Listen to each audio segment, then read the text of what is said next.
Bueno, creo que lo tengo en comunicación a nuestro primer invitado, prestigioso por cierto.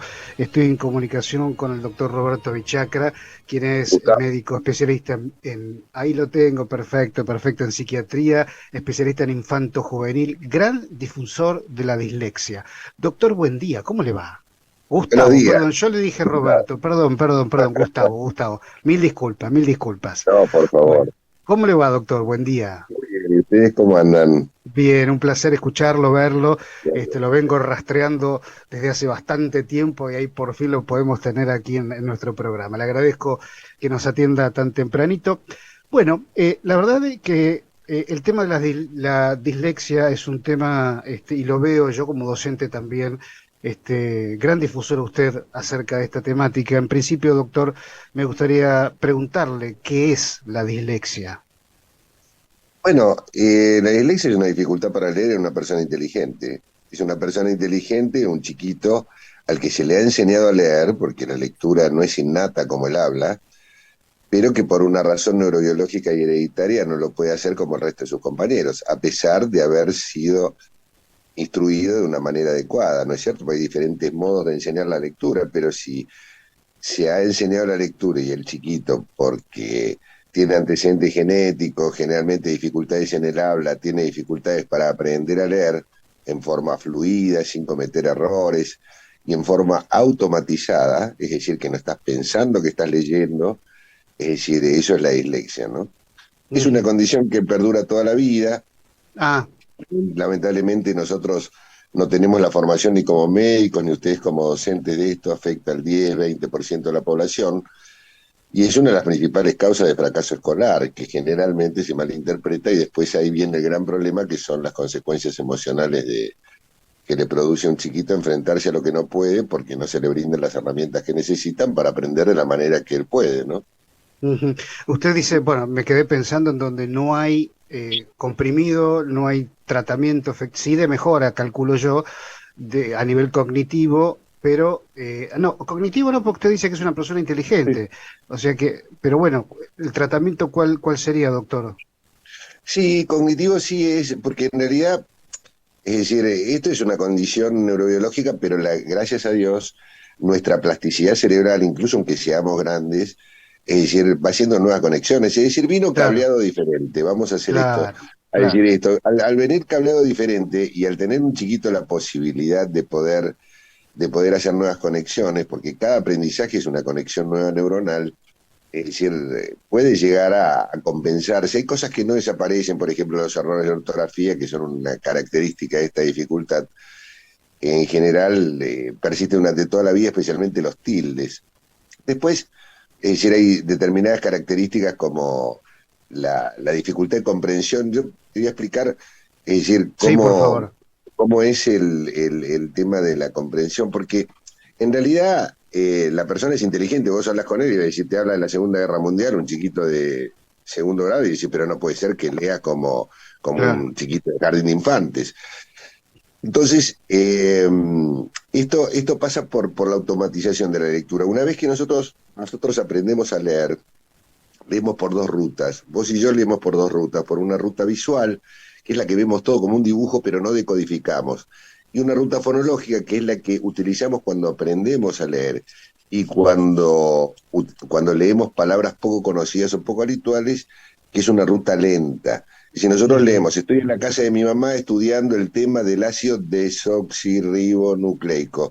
Eso no es una palabra que es común para nosotros, entonces utilizamos la ruta fonológica.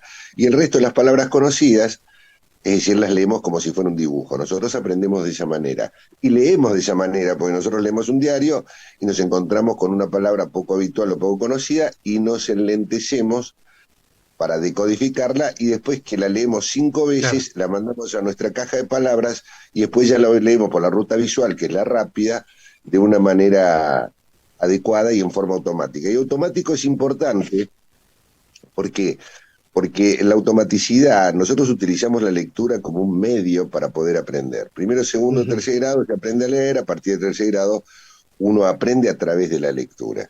Si no lo tiene automatizado, es lo mismo que cuando nosotros no tenemos automatizado, por ejemplo, el manejo de un auto. Cuando aprendes a manejar, en este caso sería como la ruta fonológica, vos estás concentrado en el mecanismo en sí.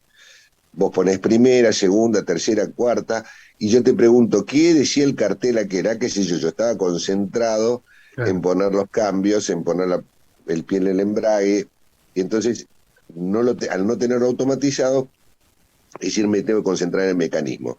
Una vez que lo automaticé y yo no estoy pensando qué cambio poner, primera, segunda, tercera o cuarta, yo ahí sí, mi atención puede estar dirigida a los carteles, a la gente que pasa. Lo mismo pasa con la lectura. Una vez que yo lo automatizo, que eso se llama memoria procedimental, es decir, que estoy haciendo algo sin pensar que lo estoy haciendo.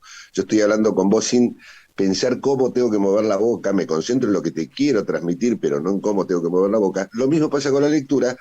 Cuando yo leo, yo no estoy pensando si va con H, si va con acento, si va sin acento, no la decodifico a la palabra, la automatizo, pasó a la memoria procedimental y ya lo utilizo como un medio para comprender lo que el autor me quiere decir en ese momento. Lo mismo pasa con la escritura en la dislexia, es decir, me concentro en lo que te quiero transmitir, pero no en que si va con H, si va con Z, con acento, sin acento. Entonces, al utilizarlo en forma automatizada, yo ya no estoy pensando, yo puedo hablar por teléfono y caminar porque no estoy pensando cómo estoy caminando, puedo hacer las dos cosas. Si yo me fracturo una pierna, ahí me concentro, digamos, en cómo tengo que mover, en no llevarme una piedra por delante para no caerme, y ahí ya mi atención se tiene que dividir y no lo puedo hacer de una manera adecuada. Y esto, lamentablemente, después lo que trae es como, son personas inteligentes y oralmente pueden entender absolutamente todo, trae consecuencias emocionales muy, muy jorobadas, ¿no es cierto? Porque los trastornos de ansiedad, esto les genera miedo, no quieren ir al colegio por una cuestión defensiva, no por Ujú, sí. una cuestión de decir, nosotros lo que hacemos es tener el sistema límbico, que es el sistema emocional, nos dice a través de la amígdala, que es el primer sitio donde llega cualquier estímulo en el cerebro, que nos dice, este estímulo puede llegar a ser peligroso, escondámonos, peleemos, pero huyamos, y no entra, digamos, en funcionamiento nuestro lóbulo frontal, que es el que a mí me hace razonar, el que me hace decir esto me conviene, esto no me conviene, o ponerme un objetivo. Esa es la parte frontal del cerebro, que es la parte más moderna y que nos diferencia a los animales. Es decir, que en ese caso, cuando vemos algo amenazante, reaccionamos como un animal diciendo, es decir, vamos a alejarnos de este estímulo, o me escondo, o Ujú, peleo, por una cuestión simplemente de supervivencia, ¿no? Entonces, sí, ¿qué pasa? Se malinterpretan las conductas estas, ¿no? Porque en el fondo uno piensa que el chiquito es vago, que en realidad se niega porque la madre lo sobreprotege, o porque tiene un ujú, bloqueo emocional por el cual no puede leer, o separa las letras porque sus padres están separados, o omiten una letra porque hay un secreto familiar que no lo quieren decir, y bueno, todas esas cosas se empiezan a malinterpretar, y el chiquito, bueno, no lo comprenden en el colegio, no lo comprenden generalmente en la casa los padres tampoco, porque desde el colegio le dicen, bueno, sí, es muy bueno, es muy inteligente, pero eh, no tiene voluntad para el estudio. Lo que pasa no es claro. que no tenga voluntad, es como si fueras corto de vista, veo que vos usas anteojos y yo te digo, bueno, hace todo el colegio pero sin anteojos. No, porque él puede, está bien, yo sé que puede, pero ¿qué costo tiene hacer el colegio sin anteojos cuando lo necesita para ponerse al mismo nivel que sus compañeros?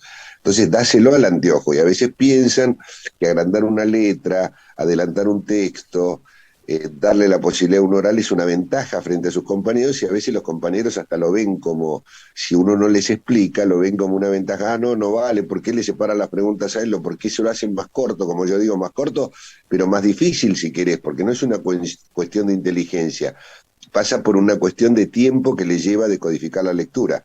Entonces, todas Ujú, esas cosas van trayendo una afectación de la autoestima en los chicos, que hace que después, es decir, entren con trastornos de ansiedad, que vivan con miedo a la escolaridad, que vivan, es decir, constantemente tratando de evitar cuestiones relacionadas con la lectura y la escritura, y eso después, bueno, se identifica como trastornos de alimentación o trastornos del sueño, enuresis, es decir, depresiones, intento de suicidio, un ujú. 50% más en la población adolescente que en la población general, y todas esas cosas, bueno, realmente lo terminan afectando a él y a la familia de una manera muy importante, ¿no?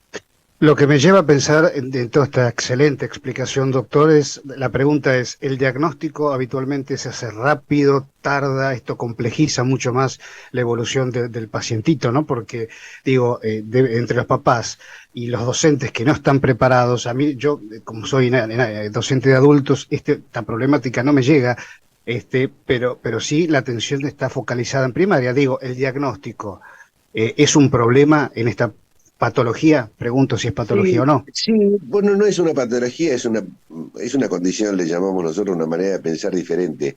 Y aunque no lo creas, el 90% de las personas no están preparadas, porque yo como médico no fui formado como eso, vos como docente no fuiste formado como No, eso, entonces nadie va, por lo menos sospechar, no hace falta que diagnosticar, porque lo hace el psicopedagoga, algo que no conoce, que es lo que me ha claro. pasado a mí, que yo no lo sabía en relación a mi hijo tampoco, y no tenés por qué saberlo porque no te lo han enseñado de una cosa tan frecuente. Y aunque no lo creas, el 90% no está diagnosticado y la cantidad de adultos. Steven Spielberg se diagnosticó a los 61 años, es Ah, decir, bueno, no entendió sabía.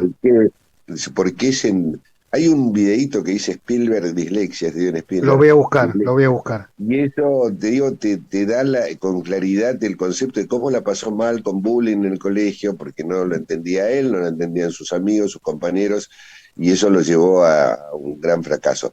El diagnóstico, en general, hay dos antecedentes que son importantes. Generalmente, uno, los finlandeses hablan del antecedente familiar, que muchas veces no es con el diagnóstico de dislexia, sino como fracaso escolar, chicos vagos, ¿no? Él pasó en muchos colegios, y las dificultades en el habla, porque a la larga, es decir, las dificultades en el habla es un antecedente muy importante. El 50% de los chiquitos que tienen dificultades en el agua tienen dificultades después para aprender a leer, porque a la larga leer es relacionar sonidos con la letra. Si yo pronuncio mal una letra porque tengo una dislalia, por ejemplo, digo gatón en vez de ratón, digo, ¿qué dibujito le corresponde a gatón? ¿Una R o una G?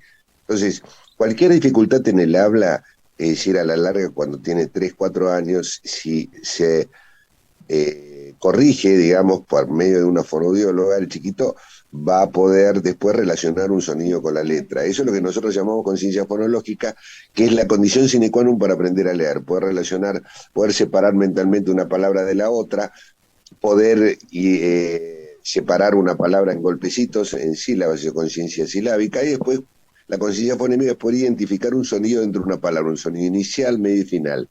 Una vez que tenemos esa capacidad de poder identificar esos sonidos, los vamos a poder relacionar con un dibujito y poder aprender a leer. Esa es la manera que se enseña a leer, esa es la manera que justamente la dislexia es un déficit en el componente fonológico del lenguaje, que es Ujú.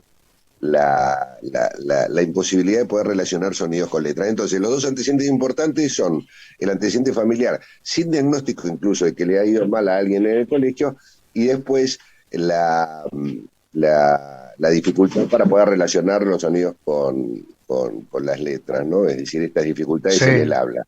Después se asocian, a veces se confunden derecha e izquierda, lo secuencial se les complica muchísimo antes de un diagnóstico, los días de la semana, los meses del año, la dificultad a veces para abrocharse los botones o los cordones de los zapatos. Esos son indicios que a nosotros nos hacen sospechar si tiene dificultades en el habla, antecedentes familiares, confusiones derecha-izquierda, lo secuencial lo tienen muy dificultado.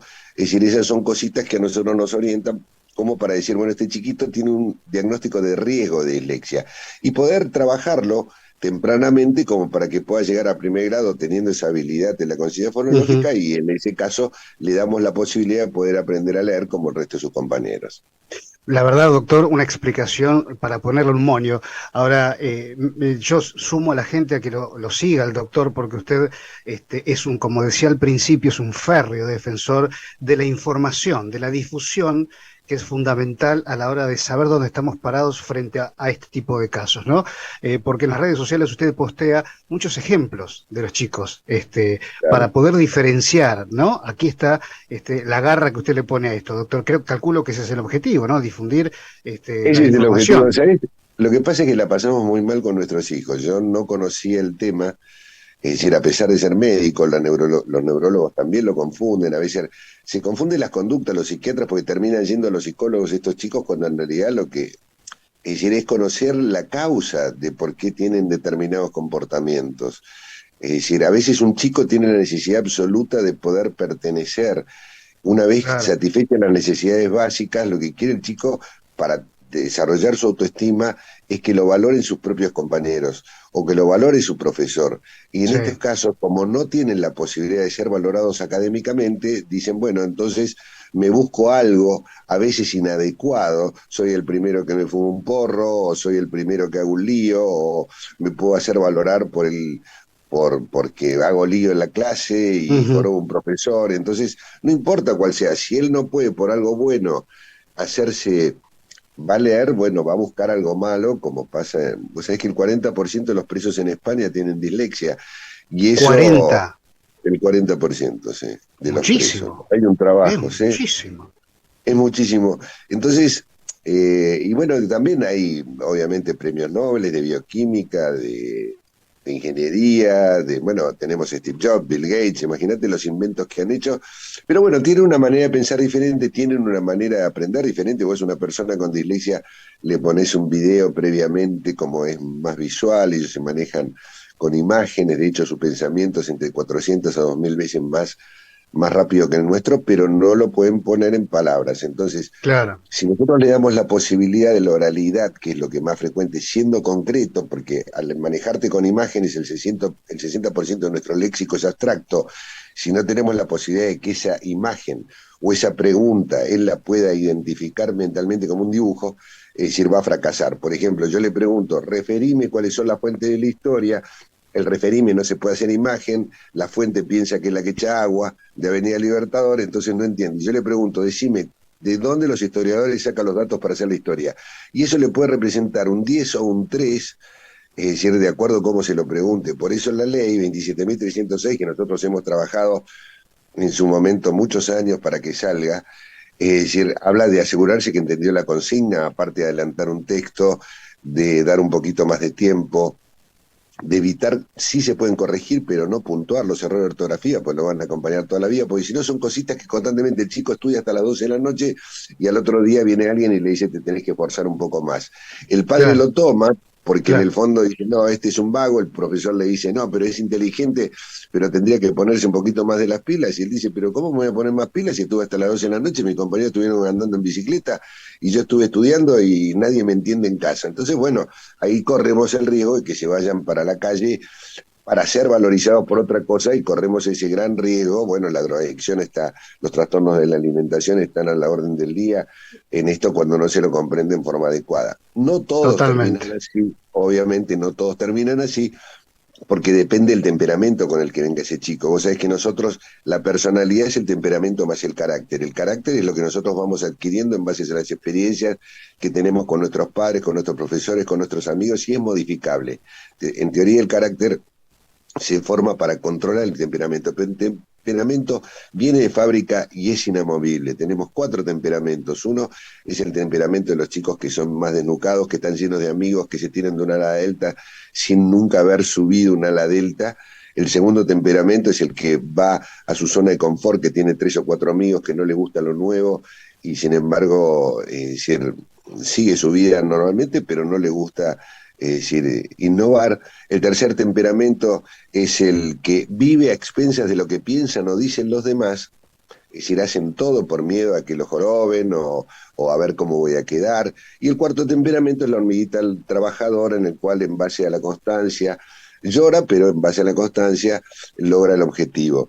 Esos son los 4 temperamentos. Sobre esos 4 temperamentos se aloja a la persona con dislexia. Es decir, podemos encontrar un chiquito con dislexia que es un desnucado, tenemos un chiquito con dislexia que va a lo seguro y no se anima a hablar, tenemos un chiquito que es resiliente y que se esfuerza totalmente y logra el objetivo en base a eso, y tenemos el chiquito que está más atento si el compañero se va a reír de cuando yo leo, más que en la clase en sí, ¿no? Entonces se interpreta Ujú. como un trastorno atencional cuando en realidad son mecanismos que utiliza el chiquito por el temperamento que tiene. Por eso hay diferentes tipos de reacciones frente a una dislexia, porque Claro, bueno, son claro. inamovibles. Pero bueno, Doctor, y claro, sí, a veces se asocia, como usted bien mencionaba, con TDA, el trastorno del desarrollo, De la atención, de la totalmente. atención, y tiene que ver, por supuesto, con la explicación que acaba de dar magníficamente.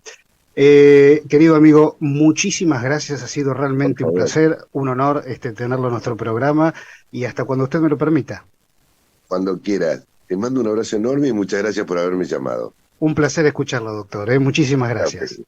Hasta Ahí luego. estuvo con nosotros el doctor Gustavo Avichacra. La verdad, no hace falta agregar más nada. Es una explicación realmente maravillosa acerca del tema que hemos propuesto, que es la dislexia. Me encantó realmente, ¿eh? Una explicación realmente formidable. Nos vamos a una pausa, mensaje al 11 58 87 22 22. Ya venimos.